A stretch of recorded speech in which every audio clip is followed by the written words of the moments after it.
어제 민주노총이 출근길 도로 위에서 시위를 벌이는 바람에 극심한 교통 정체가 있었고 지각한 분들이 많았다고 합니다.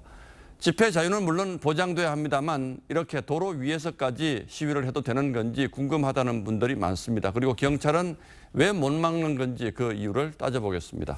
자, 홍영 기자, 차들이 다니는 도로 위에서도 신고만 하면 무조건 집회를 할 수가 있습니까? 꼭 그렇진 않습니다. 예외가 있는데요. 집회법 12조에 따르면 이 대통령령으로 정한 주요 도시의 주요 도로에선 관할 경찰서장이 교통 소통에 방해가 된다고 판단하면 이 집회를 조건부로 제한하거나 아예 사전에 금지할 수도 있습니다.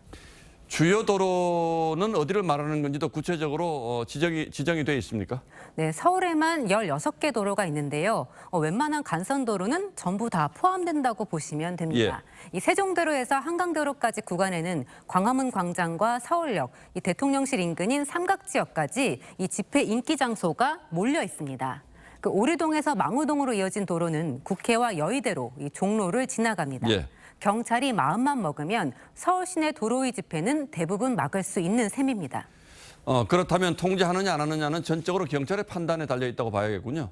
네, 그렇다 보니 이 보수 정권이냐 진보 정권이냐에 따라서 경찰이 이 법을 적용하는 관행이 많이 달랐던 게 사실입니다. 특히 2016년 촛불 집회를 계기로 분위기가 바뀌었는데요. 이명박 박근혜 정부 시절인 2011년부터 2016년 8월까지 경찰이 사전에 집회를 금지한 1,059건 가운데 교통소통을 이유로 막은 경우가 447건으로 전체의 42%를 차지했습니다. 당시에는 오히려 경찰이 집시법 12조 적용을 남발해서 교통 불편을 핑계로 집회를 원천 봉쇄하는 게 아니냐는 비판을 받기도 했습니다. 집회 시위를 항상 그 규제 대상으로 보는 것은 좀 한계는 있습니다. 그래서 일반 시민들의 어떤 그 법익과 또 집회 시위자의 기본권이라고 하는 부분들이 균형을 맞추는 그런 관점에서 경찰이 좀 엄정하게 판단해야 될 필요가 있습니다. 예, 물론 뭐 법적으로 따져봐야 할 부분들이 있겠습니다만 일반 시민들 입장에서는 출근길에 도로 위 시위는 좀 너무하다 이런 생각을 할 수도 있겠군요. 예, 그런데 현행 지시법에는 사전에 신고한 집회는 사전에 신고했던 장소나 시간을 벗어나도 따로 처벌할 수 있는 조항이 없습니다.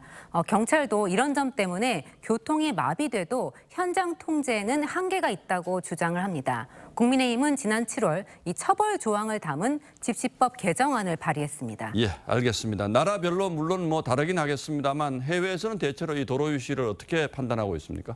비교적 집회 시위의 자유를 폭넓게 보장하고 있는 유럽의 판례가 있는데요. 유럽인권재판소는 이 교통을 방해하는 행위로 공공질서와 다른 사람의 자유를 심각하게 침해하면 이 공권력이 시위를 제한할 수 있다고 판단했습니다. 전문가들은 우리도 시대와 상황에 맞게 법을 해석할 필요가 있다고 지적합니다. 다른 가치보다 집회 시위가 우선시되는 쪽으로 80년대 이후부터 진화가 되어 왔던 것이고 2022년도에는 이런 일반 시민의 평온권도 집회 시위 자유 못지않게 중요한 기본 가치로 인정이 되는 이러한 전향적 법 해석이 필요하다고 생각됩니다. 자, 이제는 집회하는 쪽에서도 시민들의 공감을 얻지 못하면 주장의 목소리가 약해질 수 있다. 이런 점도 좀 생각을 해봤으면 좋겠습니다. 예, 홍영 기자 잘 들었습니다.